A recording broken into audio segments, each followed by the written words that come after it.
So naturally, the first thing we want to do is open the amplifier so we can size the thing into the car. This is the GMD 8704. It's a 4-channel amplifier. You get the owner's manual.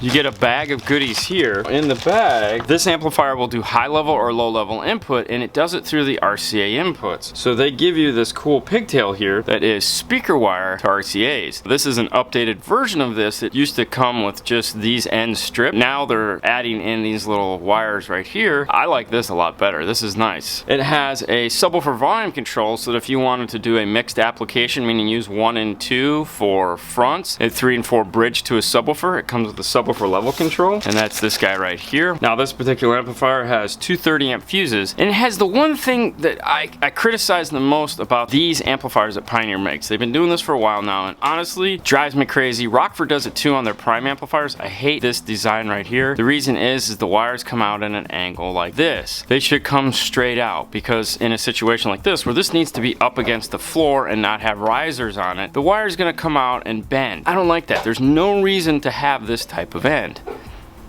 It's a pet peeve of mine. This end of the amplifier here, the bass boost plugs in, the high pass for channel A, which is variable between 40 and 500 hertz. It's got a heck of a swing. Low pass, off, and high pass selector switch. Your input sensitivity, 6.5 volts to 0.2 volts. Input selector, 2-channel or 4-channel. So if you only have one RCA that you're running into this, just select it. Makes it kind of nice. You have an output here so that you can go out of this to a second amplifier if need be. Input A, input B, then matching settings for channel B over here. You have a power protect light here. Now looking back on the other side, negative, remote, positive. Channel B is first. Positive, negative, negative, positive on the terminals. Now one thing they did different on this is they actually made these so you can see them. If you've ever used an older Pioneer, they're very hard to see. These clear as can be. On the bottom here, it shows you how to bridge them. Left positive, right negative. Channel A is going to match the same. Let's go ahead and get this into the car and figure out where we're going to put it. Knowing that we're going to be mounting the amplifier into the side of the car here, what we want to do is go ahead and remove the back seat. That's just going to make our lives a little bit easier, and it's only a couple bolts to do it. Looks like we have a 10 here, maybe a 14 here. We have a Torx that's holding the seat belt. Let's get them out.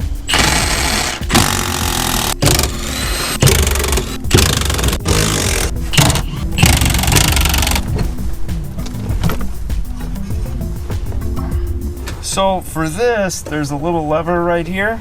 So you have to kind of push on it this way, and then that'll loosen up the clip and you can reach in behind and push it over. Whatever. So that frees up this area here. We have a nice big area on this side that we can run our wiring through, following their factory wiring. It doesn't have to loop around the front here. This panel behind here is basically flat. There's a piece of 1/2-inch foam on here that sits up against it for road noise, so we can leave that. More than likely what we'll end up doing is what we call a sandwich mount, where we're gonna put a piece of product behind here and then a piece on the front, and the two will sandwich between this material here, and it'll hold this amplifier in place. In certain situations, we would drill through and put rivets to hold it in place. Because this is the wheel well on the other side, we really don't want to drill through into the wheel well. You would see them, and or water could get in, and this will hold it nice and firm in place. We'll have the wiring come up and into the top here, so it'll come through that hole. And also, because we are going to mount it in the trunk, I can go ahead and put it on risers so that I can get a good bend on that wire and not have to go for maximum bend. And there's almost enough room here so that if he ever decides to go with a sub amp, we can actually stack two on top of one another. So what I might do is just go ahead and make the panel taller than it needs to be, so that if he ever comes back to have a sub amp in, the panel's already there and ready to go. All we'll have to do is add in the wiring. All right, so we have a plan. Let's go ahead and get started. I'll meet you on the bench. We're back at the bench now, and some time has elapsed since the last clip of the video and this one. We were gonna mount the amp in that side panel there, and I was like, yay, cool. We're gonna make it big enough to fit two. And we cut it, and it is a 17 by 13 panel, which is enough to fit two of these Pioneers. And then we just kind of got sidetracked doing something else.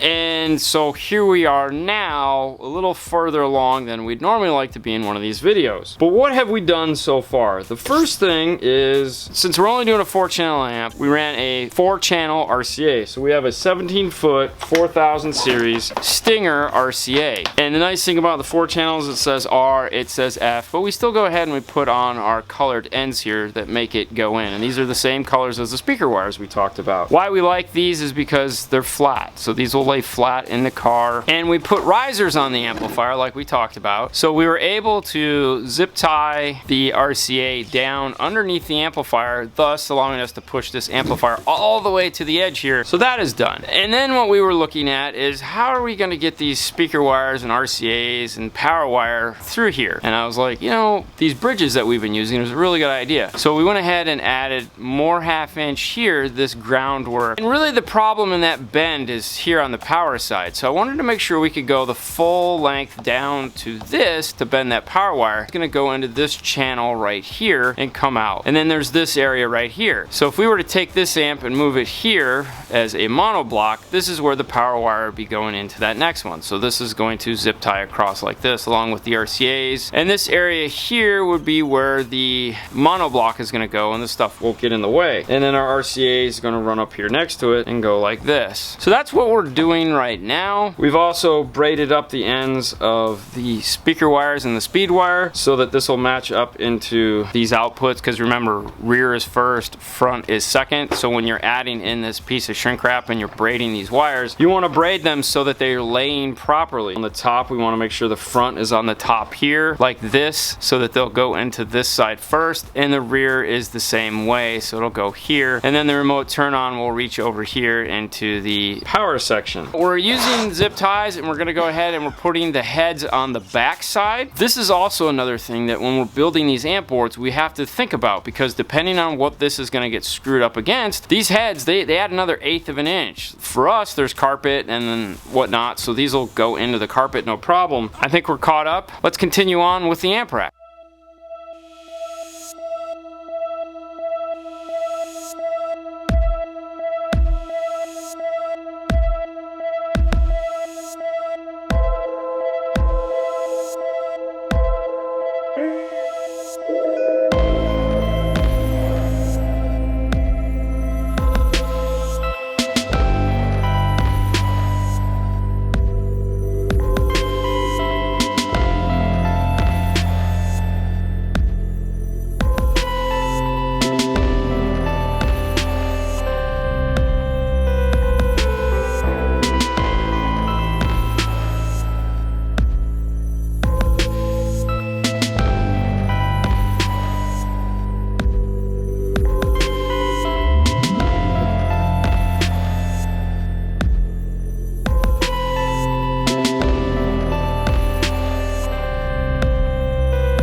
voila. Amplifier is all set and ready to go. On the end here, we have those power wires set below the signal wires here. See how that comes down? When you space it up, it fits better, but if you don't add that spacer, then it's gonna be at a really sharp turn. I don't like that. What we're going to do is we're going to put another piece behind this so that we can screw through this and to that, sandwiching the carpet between them. So let's head to the back of the car.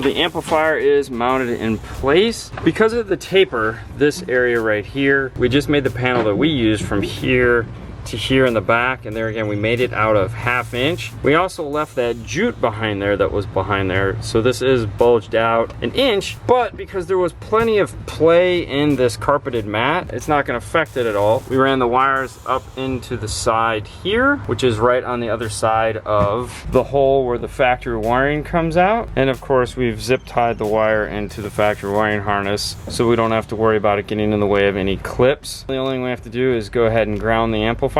We were hoping that there would be a factory ground point somewhere around here. There isn't, so we'll make our own. There again, we don't want to go into this because this is the tire, so we're either going to go up into this or this side here, being careful to not poke through to the outside of the car. Grounding, we're going to be using this guy right here. This is the ground kit we use. You can go to positiveground.com to find the product. So the first thing you do is you have the taper drill bit here, and then that goes into this guy right here, which that hole you made lines up with the center pin here and then gives you a nice circular pattern of paint removal. And then that goes into the nut driver that will put in this self-threading nut. You also have a lock washer that goes on to the nut itself like this to lock it all into place. And then if you have room on the other side, they do provide you with bolts so that you can lock it in extra tight. And then they also give you some electrolytic jelly so that it doesn't corrode. Next up, the wire brush. And as you can see, you get a nice round area there where all the paint is removed. For putting the screw in, you definitely want to switch to something that has impact capabilities.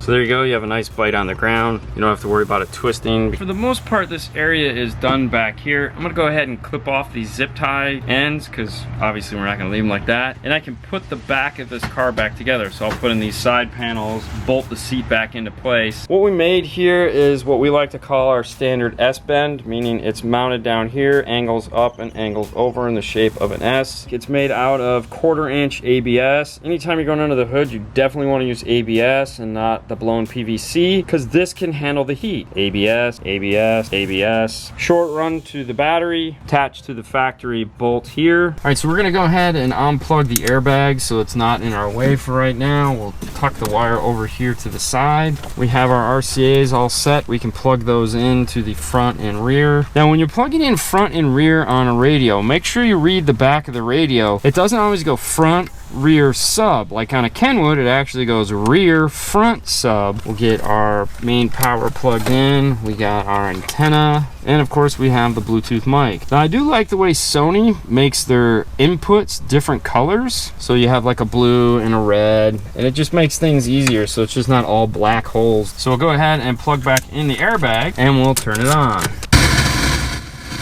And we got static.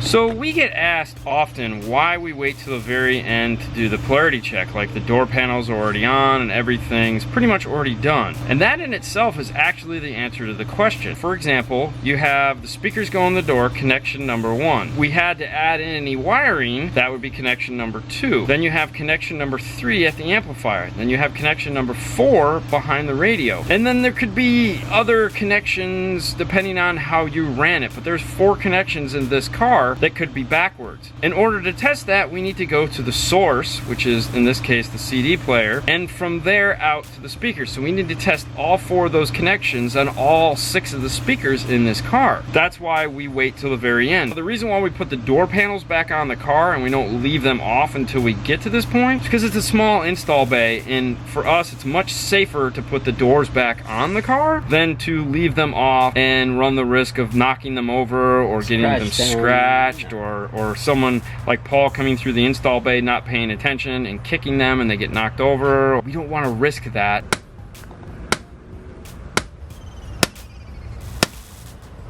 All the speakers polarity test the way we want them. Now what we're gonna do is I'm gonna hop into the trunk. Fernando's gonna leave the disc in. I will grab the DD1 and we're gonna do some DD1 gain structure setting. For that, we're gonna play the 0 dB track at 1000 Hertz first, and we're gonna move that on to, for this, we're gonna put it at -5 dB for mids and highs on this one. Ooh, dude, it's got this cool lighting right here. I like that. Now, anytime you're doing any form of distortion detecting, make sure that none of the speakers are connected, be a subwoofer, a tweeter, nothing, no crossovers, disconnected here at the amplifier. All right, so go ahead and start turning up the volume. This is the 0 dB 1000 Hertz track. We're detecting it. You see the blue light come on here, and then we have a red light at 0 dB. Turn the volume down, keep going.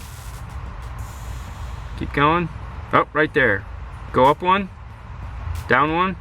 What number is that? 43.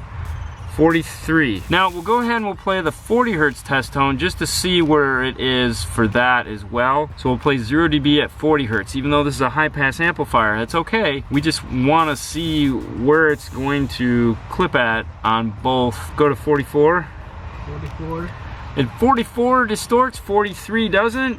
So we know whether it's a high or low output out of that radio. At 43 is max volume. So we'll go ahead and relay that information to the customer so that they know when they're adjusting it. Go ahead and play -5 dB and leave it at 43. So we'll go ahead, and since we're attached to the rear, we'll do those first. So we get a red light there. It's telling us that we're clipping. We'll turn it down till the red light goes off. The gain structure is set now on the amplifier. At this point, what you want to do is go ahead and turn the radio down. One other thing too is if you're like us, where you have a bunch of test tones downloaded into a playlist on your phone, you want to make sure that those are put into a playlist that does not autoplay, because you don't want to be jamming out listening and then all of a sudden a 1000 Hertz test track comes on. It's a good way to blow some stuff. So Fernando went ahead and got the dash put back on. That dash kit, that puts it in there. It's not sticking out like it would have been with the other dash kit. It looks really nice. There's a beveled edge here. It matches the roundness, so it looks nice in the dash.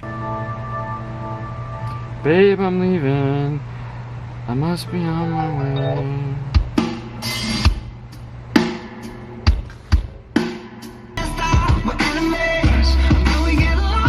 So the immediate takeaway right off the bat, just putting on and listening to our first song is, as Fernando said, Wow. Yeah. there is a major difference between deck power and amplifier power. Major. It's like, I can't stress it enough. Adding an amplifier to your highs makes everything louder. Change the whole system. This customer decided to do that right from the get-go. Amp these things and make them sound, give them the best chance they can. And these aren't the crazy expensive speakers either. No. These are like, as far as the Yes. kicker, these are the entry-level kickers. Yeah. These things sound incredible. Now I am gonna go ahead and turn the high pass filter on and set it for 40 or 50 Hertz, just because at the higher volumes you can tell that they are struggling just a little bit, and I'm sure we'd much rather have that higher volume capability. But yeah, dude, Yeah. power is the magic word. Yeah. So as far as like a nice simple install that this is, I mean, we don't have to time alignment, we don't have to do anything. It's, but we're leaving it on like, wow, this is cool, because you know, we get to do a lot of really sophisticated systems, and this is a simple one by those comparisons, but still is very enjoyable, very happy system, because it just sounds good, you know, and there's no frill, but it's like full of frill. Yeah. I'm gonna hear one more song. Dude, if you had a subwoofer in this would be silly. Yeah. This would be silly. And this would be like a total budget build, awesome sounding stereo. Huh. Add your subwoofer soon. That's all I have to say. Oh yeah. Just add the subwoofer soon. Alright guys, enough of us taking up your time and talking about fun stuff. We're going to continue to talk after the show is over, but Fernando, if you please, end the show. Alright guys, on to the next one. Bye.